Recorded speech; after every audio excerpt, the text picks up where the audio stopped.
Muy buenos días, buenas tardes, buenas noches, dependiendo de donde nos estén viendo.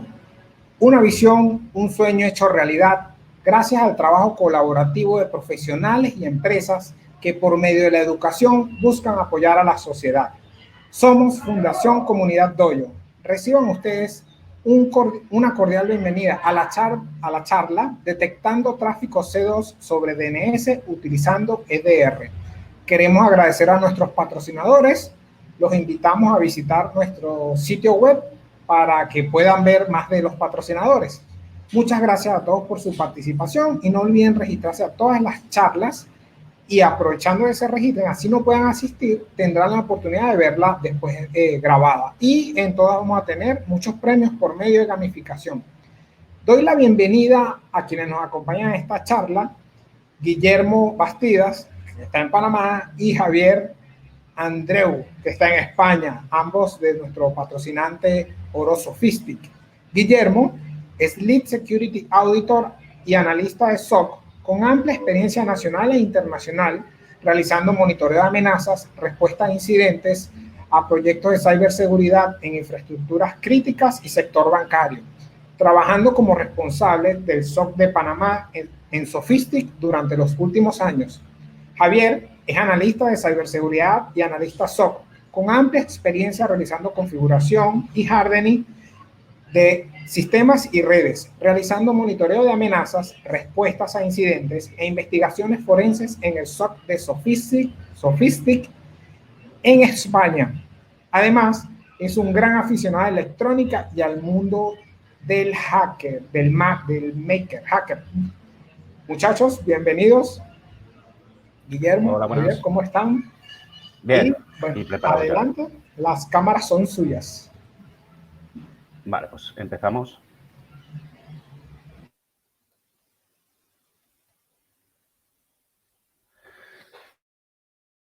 La gente de Panamá, buenas tardes a la gente de España. Nada, la charla de hoy vamos a hablar de detectando tráfico C2 sobre DNS utilizando EDR. ¿Vale? La charla la vamos a dar mi compañero Guillermo Batista, ¿vale? Que como bien han dicho es SOC Manager en el SOC de Panamá, y yo que soy Javier Andreu, soy analista SOC en el SOC de España. Vale, primero que nada, pues, ¿qué es el C2? ¿Vale? Si vamos a hacer analizar qué es el tráfico C2, pues primero tendremos que saber qué es C2, ¿vale? C2 es C2 o CIC, hace referencia al comando y control, ¿vale? Los ciberdelincuentes suelen usar este tipo de técnicas para mantener la comunicación con sistemas comprometidos dentro de una red o de una empresa. ¿Vale? ¿Cómo funciona este tipo de ataques? ¿Vale? Pues lo que suele hacer es enviar un correo electrónico o a través de una página web que contiene algún tipo de malware, alguna aplicación, con la idea de infectar un equipo dentro de la organización.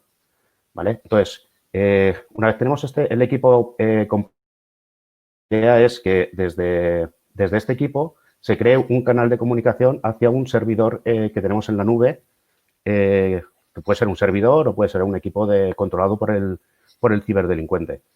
Entonces, con el canal ya establecido, lo que podemos hacer es lanzar órdenes del servidor hasta el PC comprometido para, con estas órdenes, pues podemos hacer una exfiltración de datos o podemos hacer movimientos laterales.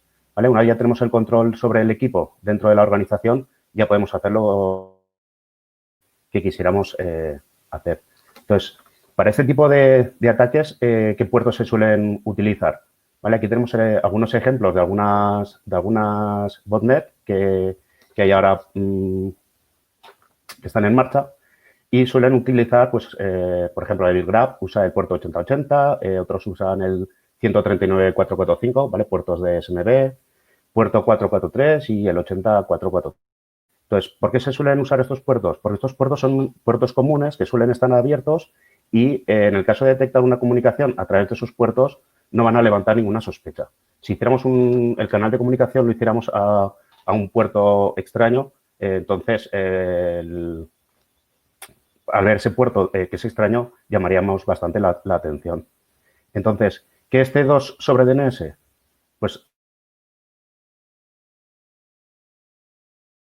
el puerto 53, bien TCP o UDP. Entonces, ¿por qué hemos decidido, por qué se ha decidido usar los ataques C2 sobre DNS? Porque habitualmente en las organizaciones solo suelen tener X puertos abiertos, ¿vale? Principalmente pues, el DNS y los puertos de navegación web.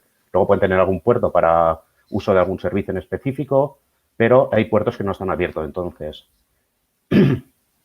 una elección del DNS es eso, que siempre suele estar ese puerto abierto. Y luego, pues, bien o a través de firewall o a través de proxies, la mayoría de los protocolos o son bloqueados o son analizados. Entonces, ¿qué ventaja tenemos al usar el puerto DNS? Pues, como he dicho, siempre es un puerto que suele estar abierto y este tráfico no se suele analizar. ¿Vale? Esto es una cosa que los departamentos de TI deberían de revisar bastante porque todo el tráfico que no se analice puede ser para estos fines. ¿Vale? Entonces, igual que en la diapositiva que teníamos antes, el canal está establecido contra el servidor, ¿vale? Aquí vemos, pues, la mayoría del tráfico que sale a Internet va a pasar bien por el proxy o por el firewall, ¿vale? Y va a estar bloqueado o va a ser analizado, pero todo el tráfico que va a ir a través del puerto de DNS normalmente va a estar libre y no vamos a tener ningún tipo de problema. Entonces, ¿cómo vamos a detectar este tipo de tráfico? ¿Vale? Entonces, ahora voy a dar paso a mi compañero y vamos a ver cómo vamos a detectar este tipo de tráfico utilizando una solución EDR. Hola, ¿qué tal? Buenas tardes a todos. Muchas gracias, Javier. Bien, dentro de la parte de lo que vamos a ver un caso de cómo un atacante podría utilizar este tipo de protocolo que de por sí, dentro de su naturaleza, entra una parte donde ya es vulnerable por muchos motivos. Antes de pasar a la plataforma de EDR, en este caso estamos utilizando CrowdStrike, voy a mostrarle un pequeño preview de qué es lo que tenemos por detrás en nuestro laboratorio para poder recrear este tipo de ataques que son utilizados por los atacantes. Tenemos un servidor en la nube que hace del centro de comando y control. En él hemos desplegado una serie de cosas que son requeridas para esta parte de poder exfiltrar data o infiltrar data a nivel de DNS y realizar diferentes túneles. Dentro de eso, el servidor tiene que tener un nombre de dominio, debe estar configurado como un DNS autoritario. Esto por ir realizando las diferentes cosas que son requeridas, dado el caso cuando ya se compromete el equipo, poder enviar las peticiones hacia un DNS externo. También son cosas que entre mejor configuremos nuestro DNS para poder mostrar esta parte de cómo lo realizaría un atacante, hay puntos donde tenemos que ganar cierto score en cuanto al ranking del DNS y cosa que la organización no lo vea tan anómalo en el momento que lo vayan a detectar. Tenemos ya de por sí levantado el servidor y como pueden ver, hay partes donde vamos a poder ver diferentes cosas que podemos levantar un túnel cifrado o sin cifrar. Por lo general, lo que utilizan los atacantes son túneles cifrados para evitar cualquier tema de que sean detectados. En este otro punto tenemos una máquina que ha sido comprometida, donde le hemos levantado una conexión y parte de eso hacemos una interacción con esa máquina comprometida para levantar una shell. Bien, esto por ese punto, de ahí de la parte de EDR, bueno, vamos a tener la herramienta CrowdStrike, que de verdad que el potencial que tiene esta herramienta para la parte de poder realizar labores de Blue Team y Threat Hunting nos sirve bastante. Nosotros vamos a ver directamente la detección y bien, vamos a tener una serie de árboles de procesos donde estos árboles de procesos nos van a indicar todas las cosas que han sucedido dentro del equipo. Ok, dentro de esta parte vamos a ver desde dónde se inicia el ataque en sí y vamos a poder hacer un despliegue de todos los procesos hijos que están anidados al proceso que ha sido detectado como anómalo. Dentro de este punto, bueno, a la columna de la derecha vamos a ver una serie de procedimientos que se realizaron. Desde el proceso Explorer vamos a poder ver todas las peticiones que se han ido realizando, los procesos, vemos temas de PowerShell, vemos un p.exe. Bien, dentro de esta petición, aquí vamos a poder identificar desde dónde se originó este ataque y todo lanza. Vamos a poder, si entramos a la parte de p.exe, aquí hay un CMD, vamos a ver diferentes escenarios. La parte de, si ven, es tan fácil como poder recopilar todos los procesos que, que han ido ocurriendo una vez se comprometió el equipo.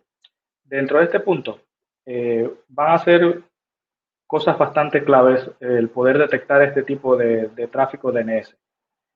Si bien hay unos puntos que son que comentaba mi compañero Javier, el tráfico DNS de por sí es permitido en las diferentes organizaciones y claro, porque la naturaleza confiable del protocolo lo convierte en un objetivo para poder utilizar y de este modo sacar todo el tema del robo de información y de hecho hoy en día es uno de los más populares y que son utilizados por los atacantes. Ok, la parte del DNS tiene cada mensaje que se envía por DNS contiene un cabezado y 4 secciones que varían en cuanto a la longitud. Entonces, en este punto es donde vamos a poder ir viendo las diferencias entre un request normal y un request que ya sea es hacia un dominio anómalo o simplemente es un request como quien dice huérfano, que no tiene ninguna concordancia con algún proceso anterior. Entonces vamos a poder ver que los atacantes utilizan dos de esas secciones donde uno es utilizado por el nombre de dominio y la otra sección para los mensajes UDP. ¿Cómo sucede esto? Los atacantes codifican los datos sin que sean detectados por las medidas de seguridad tradicionales.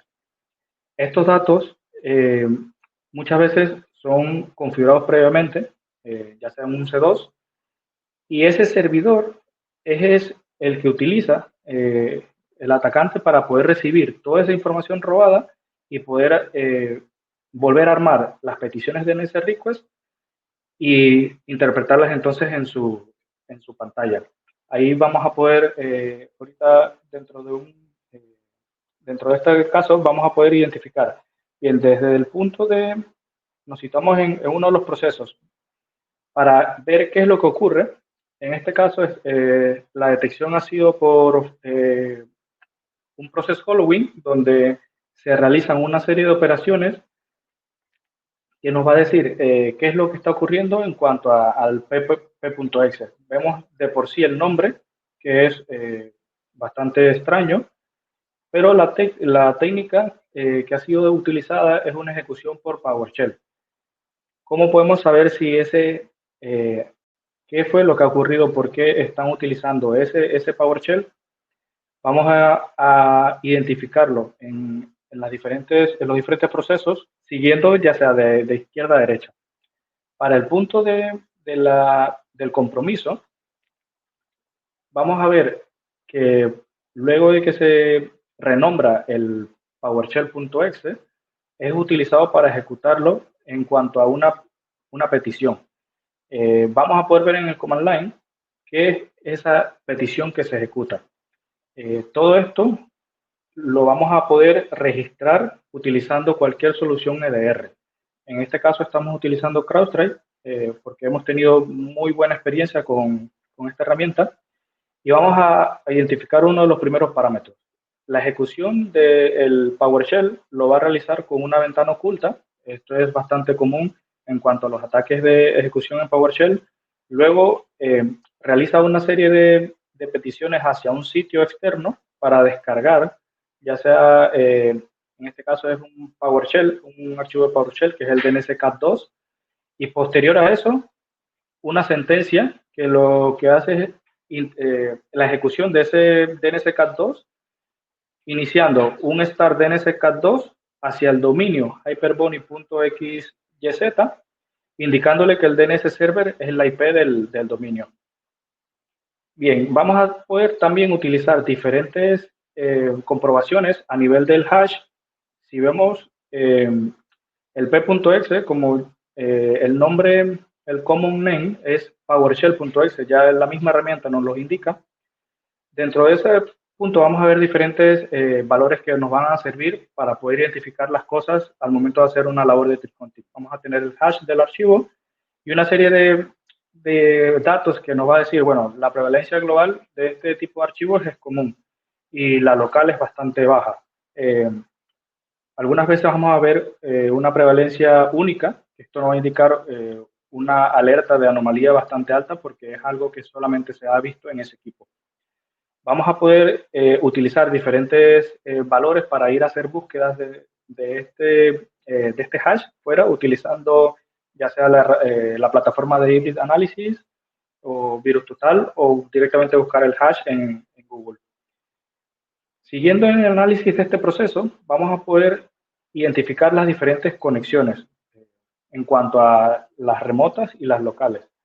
Bien, como en el punto de acá vimos que está apuntando a un a un archivo de PowerShell que está en GitHub, el contenido lo descarga de GitHub y lo interpreta, vamos a poder visualizar que se está realizando desde del puerto 443 hacia la IP que responde el dominio de GitHub. Visualizamos también las operaciones en disco. Esto nos ayuda a poder ver qué otras cosas ya se ha ejecutado a nivel de disco y que no directamente el atacante lo está ejecutando en memoria. Entonces vemos diferentes ejecuciones de DLL que nos van a facilitar también este punto. Bien, posterior a eso, ya hemos visto una serie de datos que nos ayuda también a poder identificar en primer paso cuáles son las diferentes cosas que ha sido detectado a raíz de esa ejecución del PowerShell. Pero nosotros podemos ir a hacer un análisis mucho más a profundidad de este equipo para ver qué es lo que ocurre adicional a no solamente este proceso que está haciendo. Para eso tenemos una característica que es el host search, donde ya yo he tenido acá una ventana precargada, donde nos va a mostrar la información completamente del equipo. Este caso es un domain controller que estamos utilizando para el laboratorio y en él nos va a mostrar un historial de las detecciones, temas de las IP locales, que nos va también a facilitar este punto de poder hacer una trazabilidad de qué es lo que ha ocurrido y hasta dónde ha podido llegar el atacante. Adicional a eso, usuarios que están logueados dentro del domain controller. Bien, para la parte de respuesta a incidentes, estos puntos son bastante importantes porque de esta forma podemos sacar la magnitud del compromiso que ha realizado el atacante, cosa que si sabemos que tenemos usuarios que son administradores dentro de ese equipo que está logueado, ya sea en caché o hayan dejado una sesión activa, lo primordial en este caso es saber cuáles son esas cuentas que han sido comprometidas. Vamos a poder identificar diferentes valores en estas casillas, saber si dentro de las llaves de registro del sistema han sido actualizadas o han sido escritas diferentes valores. Por otra parte, vamos a poder ver los diferentes servicios, que es lo que podíamos ver en la parte de acá de detecciones también. Bien, como la tunelización DNS se basa en diferentes DNS requests, ya sea envíos recibiendo las respuestas y los envíos. Vamos a ver que en este caso este equipo ha tenido mucho NS-Lookup, que es uno de los procesos utilizados para hacer diferentes comprobaciones a nivel del protocolo DNS. Si nosotros nos centramos directamente en uno de esos procesos, simplemente en el command line vamos a ver que se está ejecutando el DNS-Lookup, pero no vamos a poder ver qué tipo de peticiones. Esto es porque se está realizando las peticiones a nivel de un túnel cifrado, como lo vimos en el C2. Por otro punto, vamos a irnos directamente a la parte de Network Operations, vamos a ver que el equipo está realizando la petición por el puerto 53 hacia la IP externa del C2. Aquí vamos a tener una característica que es el ReaseIQ. Este es un sitio, bueno, esta es una edición community, nos permite poder analizar esa dirección IP y sacar diferentes informaciones en cuanto a esa dirección IP como tal y tener ya de por sí en la mano cuando estamos realizando la labor de tree hunting diferentes puntos que van a ser claves para identificar ya sea si el servidor externo tiene quién lo ha registrado, desde qué sitio. Bueno, en este caso vemos que está en DigitalOcean. Y bueno, aquí hay otros puntos de certificados. Si tienen certificados que utiliza el mismo equipo, vamos a poder ver si el mismo servidor utiliza certificados del Let's Encrypt, que muchas veces cuando se compra un dominio, el atacante, si no tiene tanta experiencia en cuanto a estos ataques, se sabe que si se utiliza un certificado pago, muchas veces es mucho más fácil porque tienen mejor confianza en cuanto a los navegadores a que los de Let's Encrypt. Y claro, son puntos que directamente un analista de seguridad va a ir a buscar. Si utiliza un certificado de Let's Encrypt, que sabemos que son gratis. Adicional a esto vamos a poder ver los diferentes componentes que tiene el servidor y nos va a mostrar versión de Apache, sistema operativo, el tema de la versión de OpenSSH y ya vamos a poder utilizar este tipo de herramientas para ir identificando, haciéndole footprinting directamente al C2 al cual nos estamos enfrentando para defendernos. Regresando al punto de las detecciones, hay un punto donde nosotros, bien, tenemos ya toda la información de los procesos, pero ¿cómo nosotros nos podemos apoyar en cuanto a cuáles son los indicadores de compromisos? Que es lo más importante al momento de hacer una labor de tree hunting, de identificar estos indicadores que me van a decir si tengo el equipo comprometido o no. Hay puntos claves que son como las consultas DNS hacia un dominio que es totalmente anómalo, que nunca lo han realizado. Los tiempos de vida en cuanto a los DNS requests, cuando son muy bajos, estos son puntos que son bastante raros, porque por lo general un DNS request, una petición DNS hacia un dominio, tiene un cierto tiempo de vida que es bastante normal y por lo general no es bajo. La longitud de la petición, muchas veces si se hace filtración de datos, ahí se va a ver un gran volumen de datos en cuanto a esa petición de DNS. Y la otra son solicitudes DNS huérfanas, que sucede cuando el equipo puede estar haciendo un llamado hacia el C2 a ver si aún está activo, y de esta manera son peticiones que no vienen a raíz de una consulta a un sitio web o peticiones hacia algún nombre de dominio. Bien, por este punto, dentro de la parte de poder ver los diferentes comandos que se han registrado dentro del equipo, vamos a tener una serie de listados. Si ven, dentro del listado, lo único que se ve es el NSLOOKUP. Y esto es porque, como les comentaba, es un túnel totalmente cifrado que posterior a ver el incidente en profundidad, voy a indicarle una serie de controles que pueden ser utilizados para detectar y bloquear este tipo de situaciones. Bien, vamos a ver una gráfica que dentro de la parte del EDR es muy importante porque nos puede dar un vistazo en general y podemos ir profundizando a medida que vayamos consultando los diferentes componentes del compromiso. En este caso vamos a ver el Domain Controller y una serie de procesos que se han ido ejecutando a raíz de esta ejecución de un C2 utilizando un túnel DNS. En la parte de la izquierda vamos a tener una leyenda donde vamos a visualizar cuáles son los procesos que han hecho ese DNS request y directamente si el atacante estuviera con el proceso activo de momento, vamos a poder eliminar completamente ese proceso, preparar un archivo para la descarga, y esto es por si queremos hacer una serie de análisis en cuanto a de compilar el archivo, a ver si lo ha modificado y ha levantado algún otro archivo que no sea del sistema.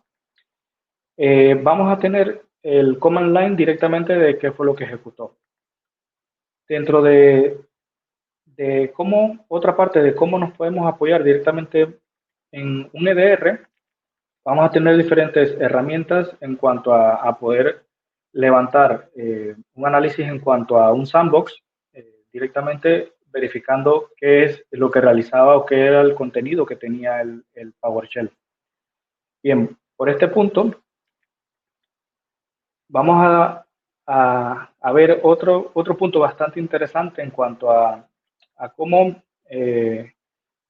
ver, hemos visto ya la parte del EDR, vamos a pasar entonces a una serie de recomendaciones y posterior a eso les muestro cómo se ve a nivel de un Linux que ya está conectado al C2.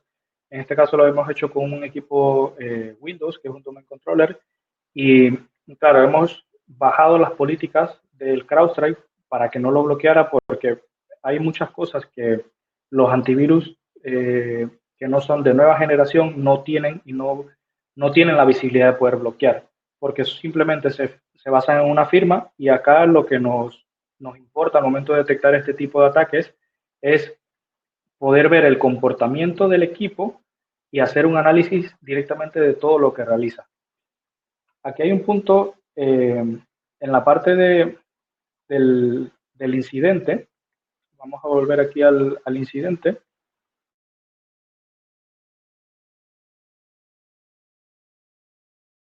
Después de haber realizado la tunelización, el CrowdStrike detecta una serie de acciones que realiza el mismo equipo, porque claro, hemos tratado de recrear algunos de los incidentes que hemos podido analizar en cuanto a nuestra experiencia.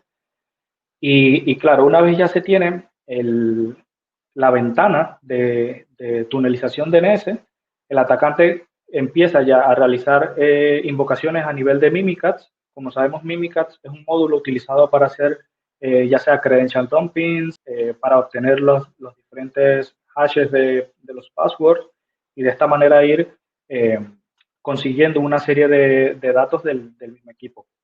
Entonces, vamos a poder ver que incluso el mismo atacante empieza a hacer la ejecución de PowerShell utilizando el Mimikatz. En este caso, hacer domcreds del Mimikatz. ¿Cómo vamos a ver eso? Directamente en el proceso. Vamos a ver que el p.exe, hay un punto donde vamos a ver temas de hostname.exe. O sea, ya de por sí, si vemos, no hay procesos que sean alarmantes o con nombres totalmente extraños. Son procesos comunes y que son utilizados por el tema a raíz de los DNS routers, como esas peticiones van cifradas, se utilizan una serie de procesos y herramientas que ya tiene el sistema que son bastante confiables. Entonces, dicho eso, vamos a abrir acá la parte del DNS. Estamos viendo el proceso WhoIMe y bien, directamente en el command line lo que vemos es la petición de p.exe. Pero ese mismo DNS, esa es la petición del túnel. Vemos que dentro de la parte si vemos directamente el WhoIMe, vemos que no hay directamente una petición de algún credencial en específico.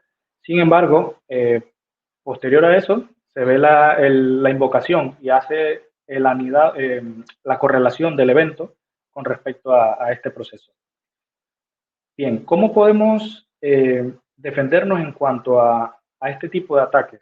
Para la parte de utilización de antivirus, recomendable siempre utilizar una solución que sea EDR, ya que con esta no solamente vamos a ver el tema de firmas, vamos a tener análisis de comportamiento, vamos a poder ver un monitoreo en cuanto a las peticiones DNS que hacen los equipos, y hay muchos temas donde ya los atacantes no están realizando directamente las ejecuciones a nivel de disco, sino en memoria.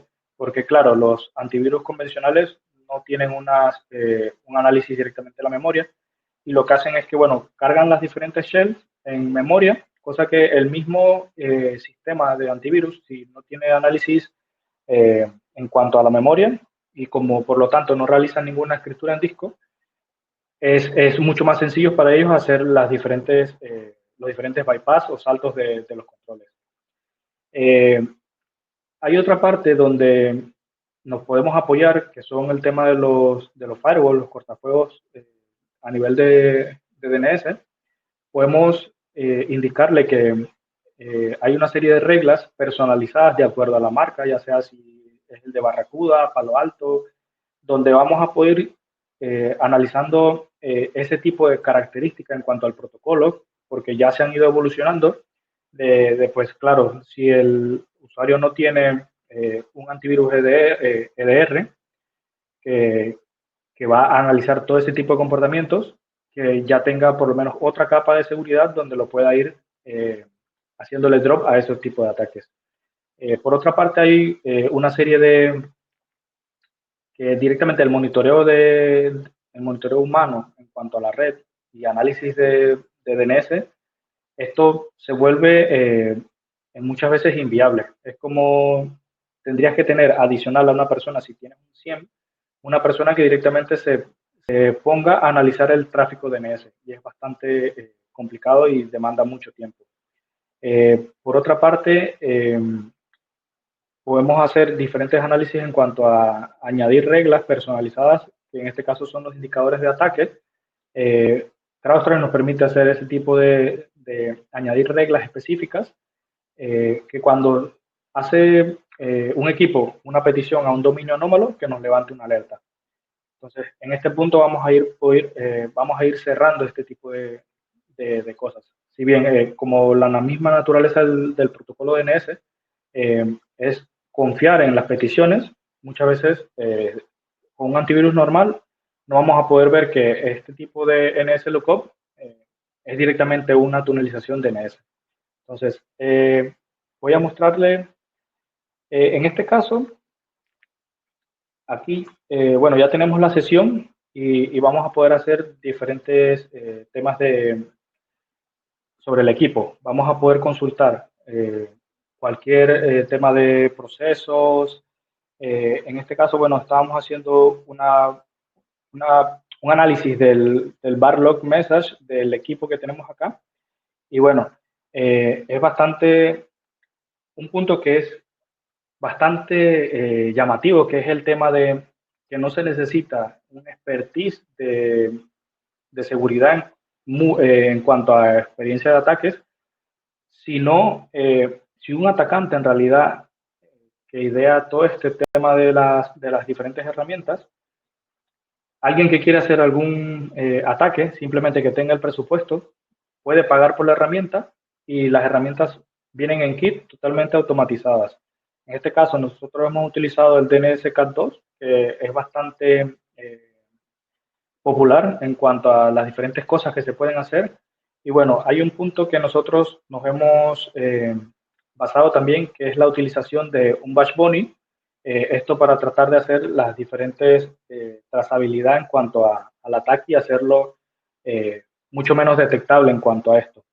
Entonces, ese es otro de los puntos que al momento de buscar una solución de antivirus, debemos tenerlo bien claro, que no solamente sea la parte de EDR, sino que tengamos también un control de los dispositivos externos que conectamos en nuestro equipo, pero de mayor potencia, porque claro, hay muchos dispositivos que en este caso que les mencioné, el Bash Bunny, nos permite cambiar el tipo de la clase del dispositivo para que ya sea un Human Interface Devices o sea un RNDIS, que viene siendo un adaptador de red, y de esta manera comprometer los equipos, porque directamente si solamente tenemos el bloqueo de almacenamiento, ahí podríamos evadir ese control cambiando el tipo de dispositivo y partir de ese punto en cuanto al compromiso, ya sea para una ejecución de PowerShell, que en este caso era lo que estábamos viendo acá. Y bueno, vamos a pasar en este caso ya hemos visto todo, a ver si alguno de ustedes tiene alguna pregunta que vayamos a ir comentando. Sí, vamos a las preguntas. Por aquí tengo varias. si tengo un firewall que provee mi antivirus, ¿eso me protege? Un antivirus convencional no, ¿vale? Porque este tipo o sea, lo que es el tráfico del DNS no lo va a analizar. Entonces, como ha dicho Guillermo, o bien va a analizar firmas, pero lo que es el tráfico de DNS no te lo va a analizar, aunque tenga el firewall. Okay. Correo electrónico y navegación web. Sí, otra pregunta por acá. ¿Qué hacer desde nuestras redes para proteger mejor nuestros servidores DNS? Bien, en este punto es partir de lo básico, que es la segmentación de red, que directamente los domain controllers solamente puedan ser accedidos por los administradores y tener monitoreado este tipo de acceso hacia ellos. Cosa que el perímetro de acceso hacia los controladores de dominio esté bastante controlado. Entre mayor hagamos esa acotación de saber qué es lo que tenemos, todo el tema de sacar los dispositivos críticos, tener un listado de cuáles son estos dispositivos críticos. Partiendo de ahí ya vamos a tener una mayor facilidad en cuanto a tener ese control en cuanto a los domain controllers. Veo que colocaron una pregunta de qué tan ruidoso es este tipo de ataques al momento de ver el tráfico en nuestro UTM o analizarlo en Wireshark. Bien, esto es una muy buena pregunta, porque los atacantes no lo van a realizar como lo hemos hecho en la demo, que envían una serie de paquetes directamente y que todos van en una manera secuencia en cuanto a la longitud. El atacante lo va a realizar de una manera lenta y con paquetes bien mínimos, cosa que al momento de hacer el análisis no va a haber para nada de este tema que comenta de que si va a ser ruidoso o no. De verdad que al momento de hacer un análisis de este tipo de ataques, hay que tomar bastante paciencia y realizar los diferentes puntos que le había comentado de los indicadores de compromiso, como temas de DNS anómalos, donde el equipo nunca ha hecho una petición hacia ese DNS. Y claro, siempre va a partir desde un punto de una primera conexión y cómo se va desplegando después este tipo de ataque.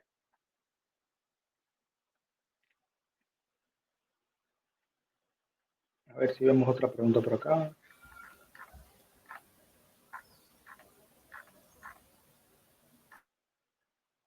Sí, bueno, también es bastante, hay que tener claro que directamente las peticiones de DNS parten desde el domain controller, y de ese punto, todas las peticiones que hagan nuestros equipos, hacer que siempre las resuelva el DNS, cosa que si tenemos una solución que nos protege de este punto, que la petición quede directamente solamente en nuestro DNS local y no salga directamente hacia un DNS externo. Si estamos apuntando a DNS externos, ya estaremos, como quien dice, abriendo nosotros mismos las puertas a que se salte un paso más este atacante con el tema de los controles.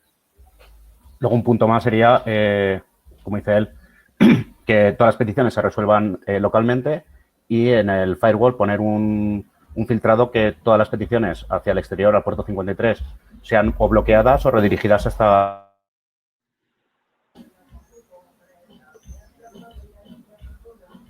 Redirigidas hasta, porque te perdimos ahí la última parte. Que bloquear todas las peticiones hacia el exterior, al puerto 53, y o bien o bloquearlas o redirigirlas hacia nuestro servidor DNS, que no salgan al exterior. Claro, no, se había perdido la última parte. Por ahí hay otra pregunta: ¿qué firewalls son buenos? Más sería, ¿qué recomiendan ustedes? Bueno, en este caso, de decir una marca en específico, es orientar en realidad a configurarlos bien, porque muchas veces el error en cuanto a las soluciones que tenemos en nuestra organización es que podemos tener un montón de soluciones muy buenas, pero si las configuramos mal y no creamos las reglas de una manera correcta, se nos van a pasar y se nos va a filtrar cualquier tipo de ataque. Entonces, en este caso es crear bien las reglas, no sobresaturar los equipos con reglas innecesarias, y de este punto es lo base para empezar a hacer las cosas bien dentro de la organización. Excelente. Por allí hay otra pregunta. Para una persona convencional, ¿qué herramientas le recomiendas o qué acciones debería tomar? Bien, herramientas hay muchas. Para el tema de threat hunting, podemos empezar con los temas de Hybrid Analysis. Ellos tienen una serie de módulos que nos permite utilizar como sandbox. Hay otras ya a nivel de con mayor expertise, que es donde ya de por sí haces un análisis a nivel, como que dice, forense, a nivel de assembler, haciendo el análisis de los paquetes en sí, qué es lo que tiene, ir viendo, desempaquetando cada cosa, pero de por sí hay muchas herramientas a nivel gratis, que partiendo de ellas puede ser el RISC IQ, que es una versión gratis, Community, que nos va a hacer un análisis bastante rápido de la IP. Por otra parte, el Sandbox de Hybrid Analysis, que es también gratis y nos permite poder ver qué es lo que ocurre a nivel del proceso cuando se ejecuta y de esta manera no probar directamente en nuestros equipos. Lo ideal es tener una máquina virtual para estos temas de threat hunting y de análisis de malware. Perfecto, excelente. Gracias por esa respuesta. ¿Una solución DNS sobre HTTPS minimizaría el riesgo? ¿Cuál recomiendas? Bueno, en este caso, incluso antes de responder, hay muchas de las VPNs que ofrecen hoy en día que las hacen por DNS, por el tema de la filtración de datos y que se puede tunelizar por DNS y hacerlo un poco más seguro, porque claro, haciendo énfasis en cómo se compromete un equipo utilizando el DNS Cat2, no es que cualquiera se va a poder conectar a ese C2, sino que directamente es el que yo quiero que se conecte porque hay un secret. Si la persona al momento de realizar la petición hacia mi DNS autoritativo en la nube no utiliza ese secret, no va a poder conectarse. En este caso, si se está utilizando DNS sobre HTTPS, ahí habría que ver bien cómo se está encapsulando el tráfico y que no se quede ninguna brecha en cuanto a la tunelización por HTTPS. Pero hay unos puntos directamente de si se minimiza o no. Directamente hay que hacer la comparativa en cuanto al análisis, porque hay un punto bastante clave que es, ya abriría otras brechas, que sería qué tipo de cifrados y protocolos está utilizando ese túnel HTTPS, que al final en vez de hacer como un remedio al problema, estaría como empeorándolo. Entonces, es una balanza que muchas veces hay que ver. Aquí hay otra. ¿Qué me recomendarían hacer en un ambiente donde tengo toda la navegación vía proxy y, y tengo un equipo haciendo peticiones a un DNS malicioso, pero que pocas soluciones reconocen como malicioso? Bien, muchas veces estas soluciones proxy nos permiten hacer una serie de blacklists, cosa de apoyarnos en cuanto a ese tipo de blacklist de dominios maliciosos y lo añadimos que directamente los bloquee. Esa sería como una de las cosas más fáciles de solucionar en ese punto si estamos navegando por proxy. Ya que cualquier petición que haga el equipo tiene que pasar por el proxy. La otra parte es poder apoyarnos a que solamente las peticiones se resuelvan a nivel local y que nosotros tengamos monitoreado cuáles son esos dominios permitidos. Pero bien, claro, al final muchas de las soluciones que tenemos a nivel local podrían ser bypasseadas por este tipo de tunelizaciones. Ahí al final es ver cómo tenemos la infraestructura. Hay unos puntos claves igual al momento que queramos configurar un firewall. Si nosotros colocamos nuestro firewall en un perímetro en una parte del perímetro de la red donde no es la correcta, claro, se nos van a filtrar los diferentes ataques. Pero en este caso, utilizar los diferentes blacklists nos apoyaría bastante en cuanto a bloquear este tipo de cosas. Excelente. Y una última pregunta por acá para pasar al concurso. ¿Puedes integrar el EDR de CloudStrike Falcon a otros sandbox como KuCode's Sandbox o agregar feeds externos de Open Source Threat Intelligence? Bueno, en este caso, CrowdStrike tiene un API donde nosotros podemos integrar, ya sea dependiendo de cómo cómo el KuCo Sandbox o los otros puedan recibir la información en cuanto al formato. De por sí, de momento no lo hemos hecho, no hemos hecho una integración hacia otro sandbox, porque ya el sandbox que trae CrowdStrike es bastante potente, pero sí, se pueden exportar los datos y a ver qué tipo de formatos utilizan los otros sandbox y de esta manera poder integrarlo. Pero vamos, que desde la parte de integración, CrowdStrike con el API nos permite hacer muchas cosas. Excelente. Bueno, muchachos, ahí les estoy compartiendo el pin de Kahoot. Recuerden usar su usuario de correo electrónico o su nombre completo.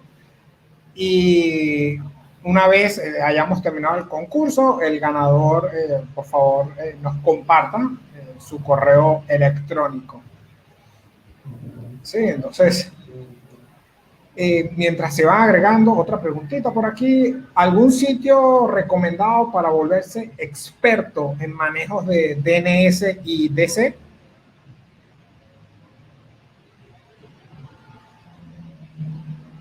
¿Estás en silencio o no te escucho yo? Sí, perdona que se había silenciado. Dentro de la parte de la SAM.org tenemos una serie de recursos, tanto para la parte de hacer análisis forense a nivel de este tipo de ataques y similares.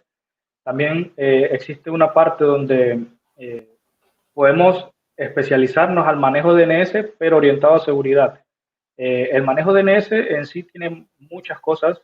Entra entre la parte de creación de árboles, manejo de group policies, todo este punto que son de parte de administración local y otra de seguridad. Entonces, dentro de ese punto, podría decir que en la SAM.org podemos encontrar mucha documentación. Adicional a esto, hay otra serie de proyectos que habla de descifrar el DNS, hacer un tema como de DNSSEC.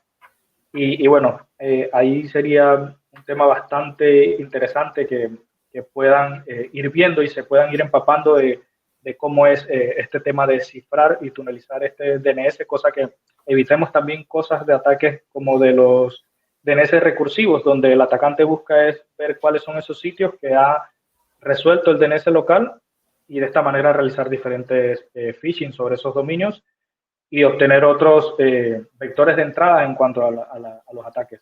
Porque claro, un atacante no solamente se queda con una sola entrada, porque si le va cerrando esas entradas, ya él va teniendo otros vectores de entrada donde va a poder seguir teniendo esa persistencia, que es lo que busca el atacante. Excelente. Y ya antes de pasar al concurso, ¿dónde podemos saber más de Sophistic y de ustedes, muchachos? Bien, dentro de la información de nosotros, directamente en el sitio público de nosotros, está toda la información de los servicios que ofrecemos, las soluciones, y bueno, la parte de, haciendo un poco más de ese énfasis, nos pueden contactar directamente por LinkedIn o en el sitio público de nosotros. Está toda la información. Excelente. Entonces pasamos al concurso, cerramos acá. Recuerden, muchachos, no pueden responder las preguntas. Y comenzamos.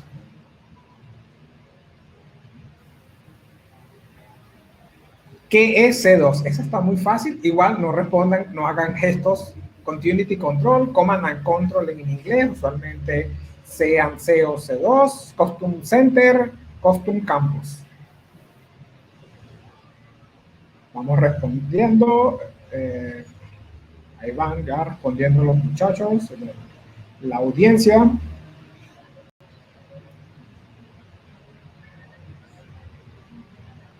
De nuevo, gracias por este interesante tema. Hay cosas que uno dice, no, el DNS, ¿qué es eso? Tengo mi firewall, tengo toda mi infraestructura y se nos olvida que algo tan sencillo y Una de las primeras cosas que empezamos a utilizar con IPv4 fue el DNS. Correcto, la mayoría respondió, pasamos a la siguiente.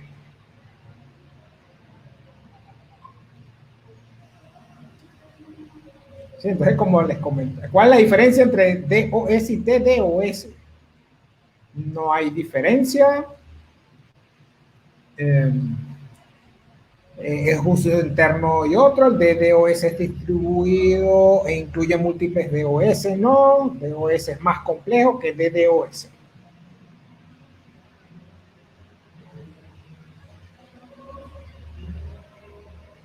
Entonces, ¿cuál es la diferencia? Entonces, como comentaba, que el DNS, siendo una de las primeras herramientas del mundo de Internet, es la que menos atención le hemos prestado desde el punto de vista de seguridad. Qué bueno que ya se está tomando conciencia. Sí, incluso, bueno, en otros países hay muchos proyectos donde se ha empezado a trabajar sobre el cifrado DNS. Y bueno, que también dentro de la parte a nivel interno, para comentar, el LDAP, muchas de las organizaciones donde nosotros hemos tenido ciertas labores, la utilizan sin cifrar. Entonces, una de las recomendaciones que siempre hacemos es utilizar el LDAP seguro, ya que si alguien llega a obtener acceso a la red de ustedes, ya sea por algún compromiso de malware o acceso al perímetro directamente, que no pueda captar esas peticiones que van hacia el domain controller y que las puedan leer. Sí. Y bueno, gracias por eso. La última pregunta: los servidores DNS son muy confiables e inmunes a ataques, ¿verdadero o falso? Gracias por ese complemento del LDAP. Sí, yo también he visto muchos LDAP por allí, tráfico no cifrado, que poniendo un sniffer en la red ya hace bastante desde el punto de vista de atacante, ¿no? 3 segundos. Correcto, es falso. Y el ganador de detectando tráfico C2 sobre DNS utilizando EDR es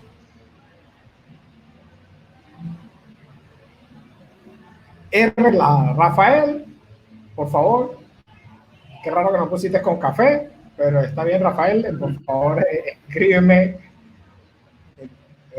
por el chat tu correo, que ya lo tengo, pero igual hay que cumplir con la formalidad. Entonces, bueno, unas últimas palabras. Gracias de nuevo por su excelente disertación y abrirnos los ojos más de uno en relación de la seguridad en torno a los DNS. ¿Algunas últimas palabras antes de despedirnos? Bueno, gracias a la comunidad Dojo por la oportunidad de mostrar este tema que de verdad que se ha tenido un poco abandonado en cuanto a la seguridad. Y nada, que tengan un buen día y por ahí nos vemos de vuelta en cualquier evento por ahí. Pues eso, muchas gracias y esperamos participar en otra ocasión. Hasta luego. Nos vemos en la siguiente presentación. Muchísimas gracias a todos. Hasta luego. Chao.